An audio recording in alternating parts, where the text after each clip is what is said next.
sebenarnya aku lebih penasaran nih, apa yang dibutuhkan generasi Z gitu. Sebenarnya saat ini kan mungkin banyak eh, apa ya, maksudnya Gen Z ini akan menjadi generasi emas gitu. Di 2000 ada disebutkan juga bonus demografi. Nah, sebenarnya apa sih poin penting yang diinginkan dari Gen Z dari para pemimpin ini? Selain tadi ada bilang apa?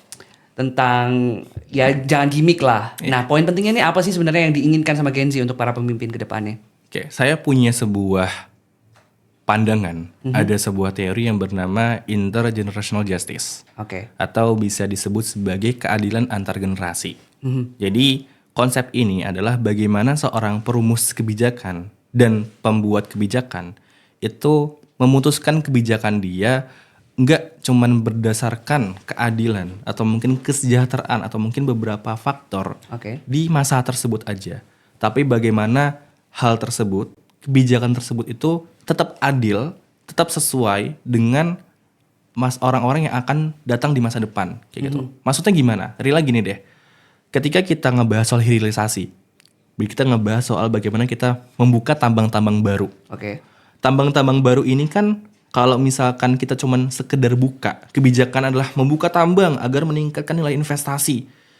Itu kebijakannya nggak bakal clear karena ketika 5 tahun, 10 tahun tambang yang nggak dibenahi nih, itu akan menjadi sebuah kubangan besar gitu. Lubang besar yang akan mengganggu aspek ekologis, Oke. kemudian juga berdampak terhadap produktivitas masyarakat di sana dan lain sebagainya gitu. Jadi itu kebijakan-kebijakan intinya. Mau visi 01 kah, keadilan yang itu, kemudian juga 02 keberlanjutan, kemudian 03 soal Indonesia unggul.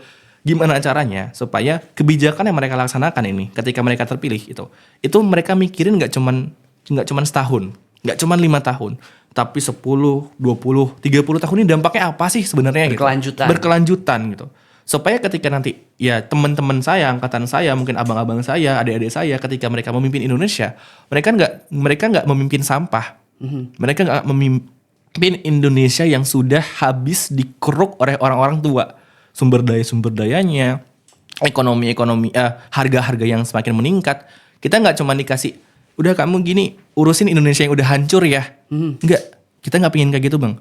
Kita pingin ketika kita memimpin Indonesia emas tuh bener-bener terwujud. Tapi di startnya tuh dari sekarang. Gitu. Oke, karena butuh proses untuk sampai ke depannya ya. Betul banget. Berkelanjutan tadi. Jangan sampai tadi ya kebijakannya malah ujung-ujungnya dampaknya kita disuruh ngurusin Indonesia yang sudah banyak hancur dan lain sebagainya. Ya itu memang menjadi sebuah resiko, betul sekali. Tapi yang menjadi konteksnya adalah seorang pemimpin punya kebijaksanaan untuk membuat sebuah kebijakan agar kebijakan ini punya keadilan, nggak cuman di masa sekarang tapi juga di masa depan.